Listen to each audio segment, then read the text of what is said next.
আসসালামু আলাইকুম প্রিয় দর্শক, অন্যমঞ্চের আলাপচারিতায় আপনাদের সকলকে আমন্ত্রণ। বাংলাদেশের ডিজিএফআই কর্তা কয়েকদিন আগে ভারতে এসে ভারতের যে গোয়েন্দা সংস্থা রিসার্চ অ্যান্ড অ্যানালিসিস উইং বা রয়ের কর্তার সঙ্গে বৈঠক করে গেলেন। এই বৈঠক সম্পর্কে প্রকাশ্যে যা জানা যাচ্ছে যে মেজর জেনারেল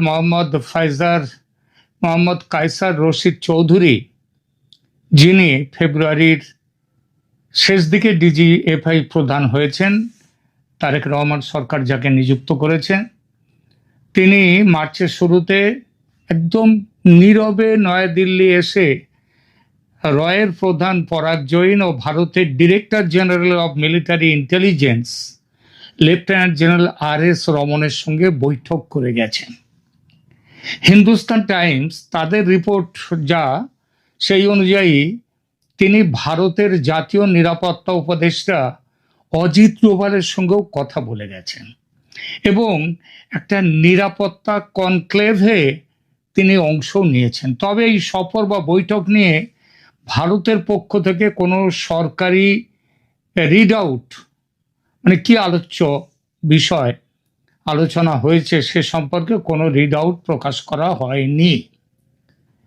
বাংলাদেশ থেকেও এই ব্যাপারে কিন্তু বড় কোনো রিড আউট বাংলাদেশও প্রকাশ করেনি বলেই আমরা জানি। তাহলে কি আলোচনাটা হলো?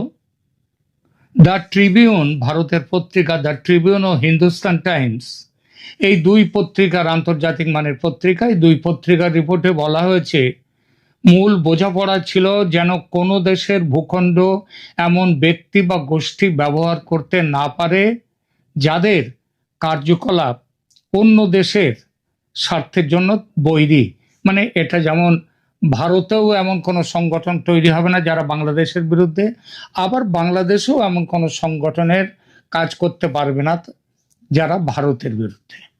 রিপোর্টগুলো আরও বলছে 2024 সালের আগস্টের পর প্রায় বন্ধ হয়ে যাওয়া নিরাপত্তা যোগাযোগ পুনর্জীবিত করা এবং অপারেশন লেভেল যোগাযোগ, সেই লেভেলে যোগাযোগ ফের সচল করাও হয়েছে, এই আলোচনার বিষয় ছিল। এখন যে খবরটা এর বাইরে আসছে সেটা হচ্ছে আওয়ামী লীগেরকে নিয়েও কিভাবে বাংলাদেশের সরকার এগিয়ে যাবে, এই ব্যাপারেও ভারতের সঙ্গে একটা বোঝাপড়া আলোচনা এই বৈঠকে হয়েছে। বিশেষ করে অজিত ডোভাল তার বৈঠকে এই কথাগুলো হয়েছে। এটা তো সবাই জানে ভারতের যে লাইন বাংলাদেশে আওয়ামী লীগকে নিয়ে, যে আওয়ামী লীগকে নির্বাচনের আগে অবধি ছিল free, fair and inclusive election.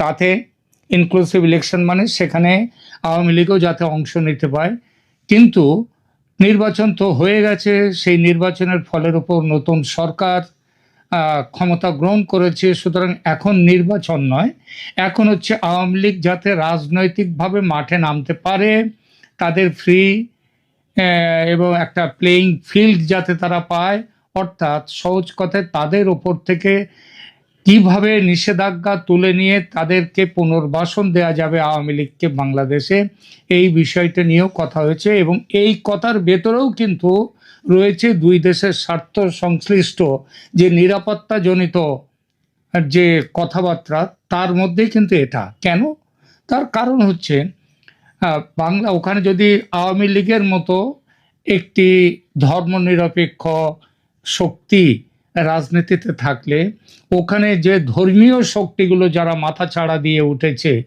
গত 1.5 বছরে এবং এখন রয়েছে, যারা বাংলাদেশের সংসদে দ্বিতীয় বৃহত্তম দল এবং বিরোধী দল, তারা তাদেরকে নিয়ন্ত্রণে রাখবার জন্যে একটা আওয়ামী লীগের রাজনৈতিকভাবে আওয়ামী লীগের সেখানে থাকার প্রয়োজন। এই ব্যাপারটা আলোচনা হয়েছে। সেই আলোচনার ফলে কিভাবে তার যে একটা রোডম্যাপ তৈরি হয়েছে, সেই রোডম্যাপের অংশ হচ্ছে সংসদ থেকে কিভাবে এই যে আওয়ামী লীগের ওপরে নিষেধাজ্ঞাগুলো জারি করার ব্যাপারে যে রাষ্ট্রপতির অর্ডিন্যান্স ইত্যাদি হয়েছিল, সেই অর্ডিন্যান্সগুলো নিয়ে কি করা যাবে এবং সংসদ কিভাবে সেগুলোকে তুলে দেবে, এই বিষয়টিও আলোচনা হয়েছে। এবং সেটা যে হয়েছে সেটা কিন্তু বোঝা গেল আজকে সংসদের অধিবেশনে। কিভাবে বোঝা গেল বলছি। আজকে মানব জমিন পত্রিকা বাংলাদেশের, তারা সংসদের আজকের অধিবেশনে খবর দিতে গিয়ে তারা লিখছে যে জুলাই সনদ বাস্তবায়নে আবেগ নয়, চলতে হবে সাংবিধানিক পথে, সংসদে স্বরাষ্ট্রমন্ত্রী। অর্থাৎ বাংলাদেশের খবরের মধ্যে আসছে স্বরাষ্ট্রমন্ত্রী সালাউদ্দিন আহমেদ, তিনি বলেছেন রাষ্ট্র কোনো আবেগ বা ইমোশন দিয়ে চলে না, রাষ্ট্র চলে সংবিধান, আইন ও কানুন দিয়ে।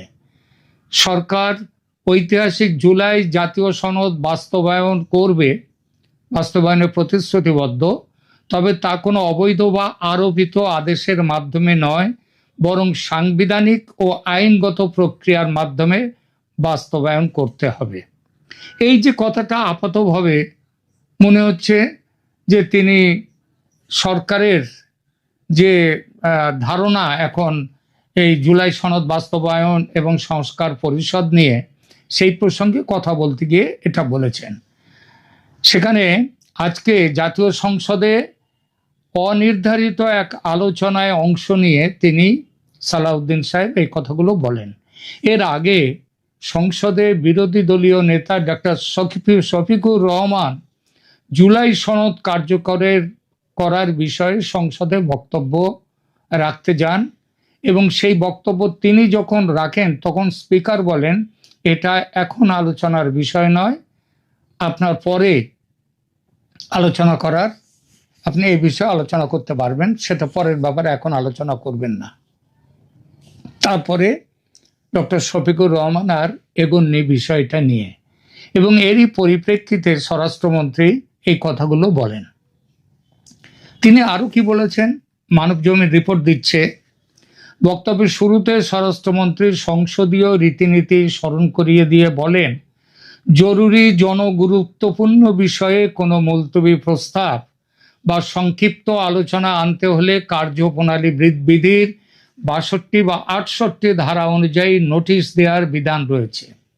বিরোধী দলের নেতা মানে ডক্টর শফিকুর রহমান এমন কোনো নোটিশ দিয়েছেন কিনা তা নিয়ে তিনি প্রশ্ন তোলেন। অর্থাৎ নোটিশ না দিয়ে তিনি আলোচনা করতে যাচ্ছেন কেন, এই প্রশ্নটা তিনি করলেন। আর বিরোধী দলীয় নেতা যে জুলাই জাতীয় সনদ সংবিধান সংস্কার বাস্তবায়ন আদেশ ২০২৫, এই যে প্রসঙ্গ তুলেছেন, সেই প্রসঙ্গে স্বরাষ্ট্রমন্ত্রী বলেন যে এই যে আদেশটা, অধ্যাদেশ, এই অধ্যাদেশটাই আইন বিরুদ্ধ হয়েছে, আইন বিরুদ্ধ হয়েছে অধ্যাদেশ। এবং সেই আইনের নিয়ে এই প্রসঙ্গে অধ্যাদেশ কতটা আইন বিরুদ্ধ, এই প্রসঙ্গ নিয়ে স্বরাষ্ট্রমন্ত্রী বলেন, সংবিধানের ৯৩-১ অনুচ্ছেদ অনুযায়ী সংসদ অধিবেশন না থাকা অবস্থায় রাষ্ট্রপতি অধ্যাদেশ জারি করতে পারেন, কিন্তু সংবিধান পরিবর্তন বা সংশোধন সংক্রান্ত কোনো বিষয় অধ্যাদেশের মাধ্যমে আসতে পারে না, সংবিধান পরিবর্তন। অথচ গত বছরের ১৩ই নভেম্বর জারি করা এই আদেশটি না কোনো অধ্যাদেশ না কোনো আইন, এটা একটা অদ্ভুত বিষয়।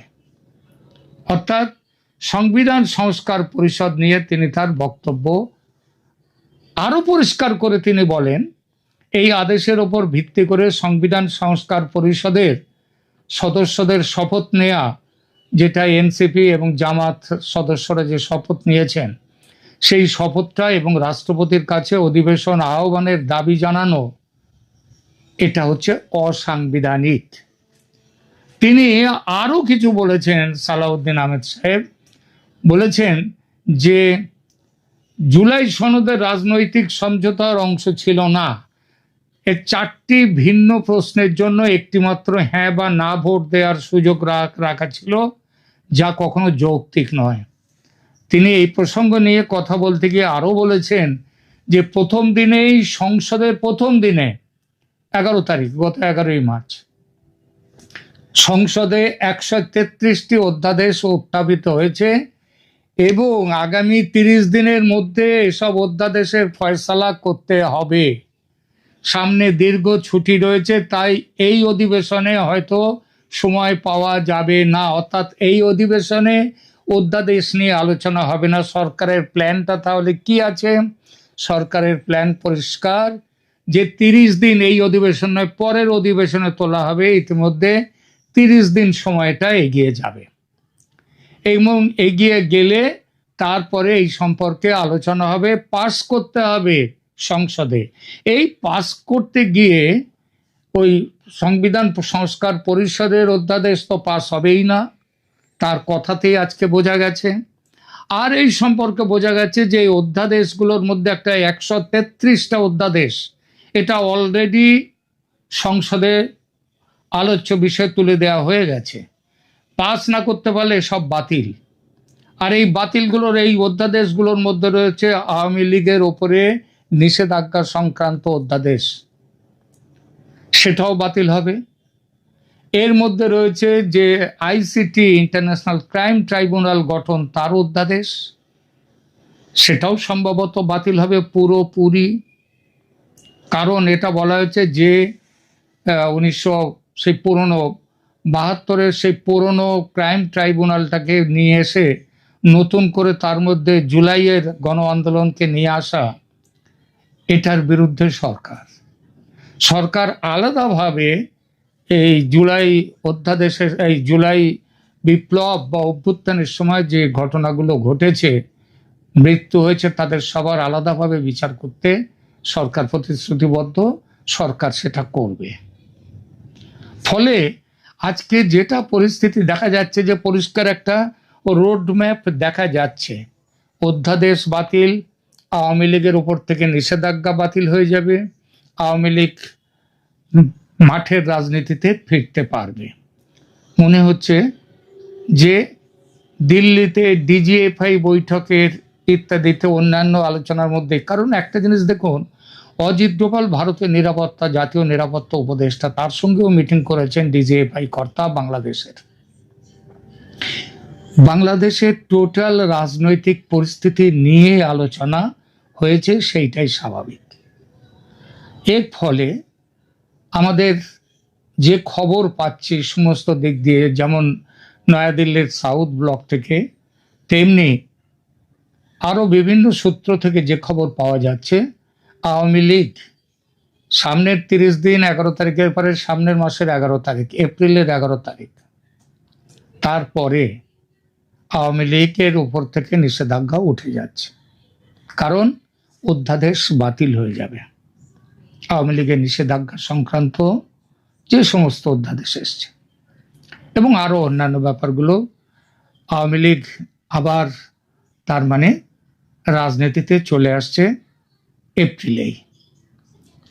আর আমি গত কয়েকটি যে সংখ্যায় প্রতিবেদন করেছি তার মধ্যে বলেছি আওয়ামী লীগ নেতৃত্বের ভারত থেকে ফেরা, সেগুলো সামনের মাসের, অর্থাৎ এপ্রিল মাসের মধ্যেই তাদের বড় অংশই তারা কিন্তু ভারত থেকে ফিরে আসবেন, দেশে ফিরে আসবেন। আওয়ামী লীগ আবার মাঠের রাজনীতিতে ফিরছে। এখনকার মতো এখানেই রাখছি। কেমন আছেন আপনারা?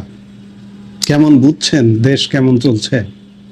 একটা নির্বাচন তো হয়ে গেল, 1 মাস হয়ে গেল নতুন সরকার গঠন করেছে এবং 1 মাসের কিছু বেশি নির্বাচন হয়ে গেল। সবকিছু মিলে একটা থমথমে অবস্থা, সবকিছু যেন স্তব্ধ হয়ে আছে তেমনটা। অন্যদিকে প্রশাসনের কি অবস্থা? আমি এই মুহূর্তে যে কথাটা বলতে এসছি মূলত, যে আমি শিরোনামটা যদি এভাবে বলি যে বাংলাদেশ কি তবে পাকিস্তানি মডেলের সেমি সেনা শাসন বলবৎ হতে যাচ্ছে? দর্শক, এই কথাটা আমি গত কয়েকদিন যাবৎ একাধিক ভিডিওতে উচ্চারণ করেছি যে ইন এইড টু সিভিল পাওয়ারের অধীনে সেনাবাহিনী আজ থেকে প্রায় 2.25 বছর আগে 2024 সালের জুলাই মাসে আওয়ামী লীগ সরকার যখন সেনাবাহিনীকে মাঠে নামালো, সেই থেকে ইন এইড টু সিভিল পাওয়ারের অধীনে আজকে তৃতীয় সরকার, আওয়ামী লীগ, ইউনূস, বিএনপি সরকার, তৃতীয় সরকার পড়ে গেছে, এখন পর্যন্ত ইন এইড টু সিভিল পাওয়ারের অধীনস্থ সেনাবাহিনী ব্যারাকে ফিরে যায়নি। ইউনূস সরকারের সময় সেনাবাহিনীকে আরো বেশি পাওয়ার দেওয়া হয়েছিল, ম্যাজিস্ট্রেসি পাওয়ার অর্থাৎ বিচারিক ক্ষমতা, আসামি গ্রেপ্তারের ক্ষমতা, বিভিন্ন পাওয়ার দেওয়া হয়েছিল। সেটি গত 28 ফেব্রুয়ারিতে উঠে গেছে। কিন্তু সাধারণ মানুষ মনে করছেন যে সেনাবাহিনী হয়তো পুরোপুরি ব্যারাকে ফিরে গেছে, কিন্তু না, ব্যারাকে ফিরে যায়নি। এখনো সেনাবাহিনী ওই যে ইন এইড টু সিভিল পাওয়ারের অধীনে সিভিল প্রশাসনকে সহযোগিতা করার জন্য এখনো মাঠে আছে। এটা কবে উঠবে এখন পর্যন্ত কেউ বলতে পারে না। দায়িত্বশীল ব্যক্তিবর্গের সাথে আলাপ করেও এখন পর্যন্ত জানা যাচ্ছে না যে সেনাবাহিনী আসলে কবে উঠবে।